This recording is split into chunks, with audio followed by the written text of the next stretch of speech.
আসসালামাইকুম প্রিয় দর্শক, গতবারের মতো এবারও ইলিশ মাছ পাঠাবে ভারতে দুর্গাপুজো উপলক্ষে এমন সিদ্ধান্ত হয়েছে বাণিজ্য মন্ত্রণালয়ের পক্ষ থেকে।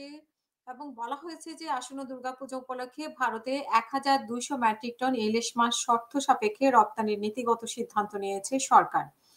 আজকেই এই বিজ্ঞপ্তির কথা স্বাক্ষরিত হয়েছে এবং বিজ্ঞপ্তিতে বলা হয়েছে প্রতি বছরের মতো চলতি বছরেও দুর্গাপূজা উপলক্ষে 1200 মেট্রিক টন ইলিশ ভারতে শর্ত সাপেক্ষে রপ্তানির জন্য সরকার নীতিগতভাবে সিদ্ধান্ত গ্রহণ করেছে। আগ্রহী রপ্তানিকারকদের আগামী 11 সেপ্টেম্বরের মধ্যে বিকেল 5টার মধ্যে অফিস চলাকালীন সময়ে হার্ড কপি জমা দিতে হবে বলে জানিয়েছে এবং আবেদনের সঙ্গে সংশ্লিষ্ট রপ্তানিকারক প্রতিষ্ঠানের হালনাগাদ ট্রেড লাইসেন্স, ইআরসি, আয়কর সার্টিফিকেট, ভ্যাট সার্টিফিকেট, বিক্রয় চুক্তিপত্র, মৎস্য অধিদপ্তরের লাইসেন্স সহ সংশ্লিষ্ট দলিল দাখিল করতে হবে এবং প্রতি কেজি ইলিশের ন্যূনতম রপ্তানি মূল্য হচ্ছে 12.5 মার্কিন ডলার নির্ধারণ করা হয়েছে।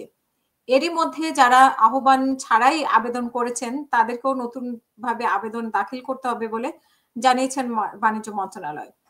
এর আগে গত বছর দুর্গাপুজো উপলক্ষে 3000 মেট্রিক টন ইলিশ রপ্তানির অনুমোদন দিয়েছিল অন্তর্বর্তী সরকার। পরে সেটির পরিমাণ 2420 টন করা হয়েছিল।